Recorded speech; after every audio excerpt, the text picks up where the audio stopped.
Рахмат. Кийинки сөз Мадамаров Адахан Кимсанбаевичке берилет. Урматтуу кесиптештер, мына азыр Айыл чарба министринин берип аткан суроо жоопторун, өкмөт башчысынын берип аткандарын баарын сактап коюп, ноябрда дагы бир парламенттик угуу кылсак да, бүгүнкү айтылган сөздөрдүн канчалык деңгээлде аткарылды деген анализ кылсак. Себеби өткөн жылы деле дал ушундай көрүнүш болгон. Менин суроом Акылбек Жапаров мырзага. Кече маалымат кетти, Кыргыз министрлер кабинети Конституциянын 44-чү беренесин Конституциялык сотко кайрылыпсыңар. Пенсия, пособия, жөлөк пулдар боюнча. Эмне максатта кайрылдыңар ага? Ар бир өлкө өзүнүн мүмкүнчүлүгүнө жараса социалдык төлөмдөрдү төлөйт. Ошо боюнча разъяснение берүүнү сурандык Конституциялык соттон. Сиз мындай так жооп бериңизчи. Башта мындай бир күчтүү эле жооп берет элеңиз го. Азыр сүйлөсөмбү, сүйлөбөсөмбү, айтсамбы, айтпай эле койсомбу? Мындай тиригирээк болсоңуз.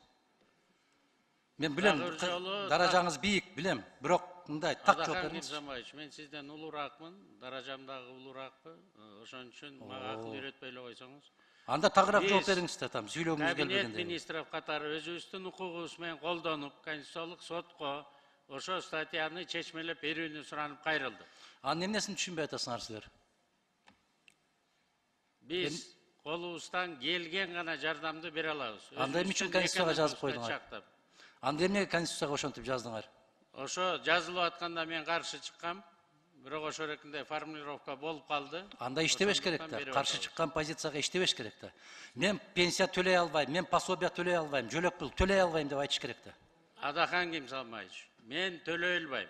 Кабинет министров төлөйт. Өзүнүн алына жараша, өзүнүн экономикасына жараша.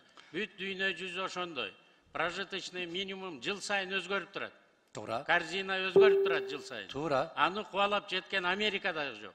Япония дагы жок бүгүнкү күнү. Ошондуктан, эгерде ошондо кызыгандылык кылып, биз анда да 6-чы чагылыштын депутаттары ушул жерде алып атканбыз, ошо формулировкасын чыгарып атканда. Кыскача айтканда, референдумдан алгандан кийин так маалымат болуш үчүн биз өзүбүздүн укугубуз менен колдонуп, Конституциялык сотко кайрылдык. Конституциялык сотко кайрылуунун кажети жок. Ал жерде төлө деп турат, бүттү. Анын түшүнүштүн кажети жок. Төлөбөсөк өлөйлүбү эми?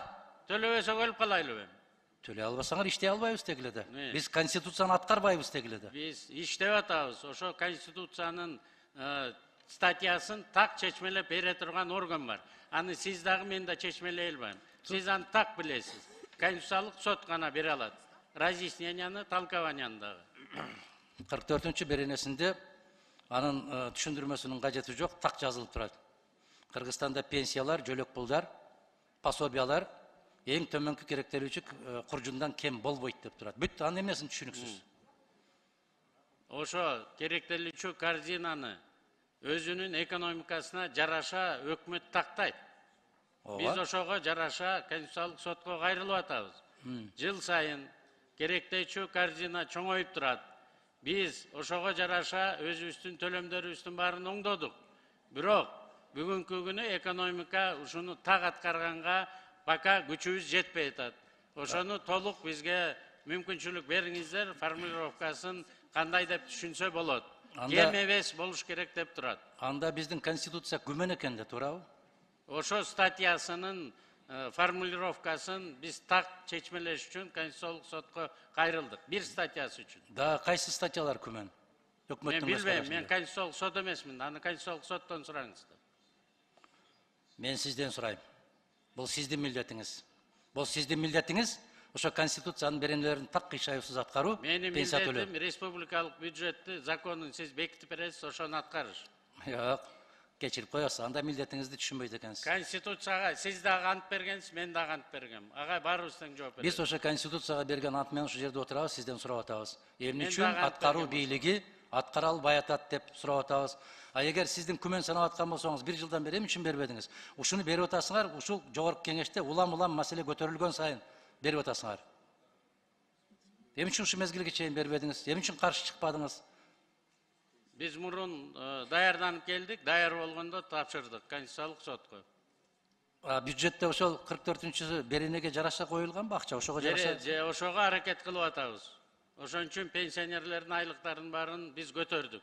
Эң төмөнкү Пособиялардын баарын көтөрдүк. керектелүүчү курчун канча азыр бүгүн Кыргызстанда? 6800. Эң төмөнкү пенсия канча? 1200-ге чейин жетет. Мына көрдүңүзбү? Айырмасы 5000ден ашты. Эмне үчүн ал болгон? Анткени биздин фермерлердин баары 10 сомдон айына төлөп, бүгүнкү күнү азыр 3600 сом алып атат. Аны сиз экөөбүз жакшы билебиз. Фермерлердин жерге болгон салыгын эмне үчүн Пенсия босотмагандар? дегенде өкмөт төлөбөйт. Пенсияны алтсаны аман киши өзү жакшы иштеп жүргөндө кийин бала чакам мени карабай койсо, мен ошо пенсия менен жашайм деп өзү алдын ала төлөйт. Ал пособия эмес. Пособиялардын баарын биз көтөрдүк. Сиз экөөбүз 2009 жылы жетимдерге 2000 эле сом пособия койгонбуз. 10 жылдан бери эч ким көтөрбөй коюптур. Азыр мына 6000ге көтөрдүк. Быйыл экономикабыз жакшы болсо 10.000ге чейин көтөрөйлү деп атабыз. 2009 жылы бир кабын канча эле? Мен азыр эсимде так жок. Эске сакташ керек. Ошондон улам көтөрүлөт. Керектелүүчү корзина деген. Силер көтөрдүк деп кыйкыра берген менен азыр эле кесиптештер айтты. 5 сомдон турган пиязың 100 сомго чыгып кетти деп. Көтөрөсүңөр, милдеттүүсүңөр, ошону көтөрөбүз деп баргансыңар.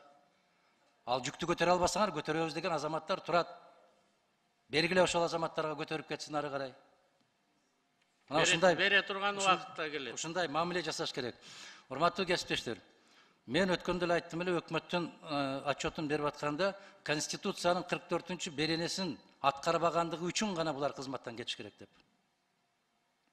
Мына азыр арасында бир дагы бир аял зат жок, башка бир кыз келиндер жок. Мыйзамдарды кабыл алып атканда жалаң кыз келиндер отурат. Эмне үчүн? Себеби алар окуйт. Алар сабаттуу. Мына ошол эсебини билип, мыйзамды аткарабыз деген азаматтарды жыйнап келсеңиз бүгүн жакшы болмок экен. Рахмат, башка суроом жок менин. Рахмат. Кийинки сөз Кыдыкбаев Жаныбек Султановичке берилет.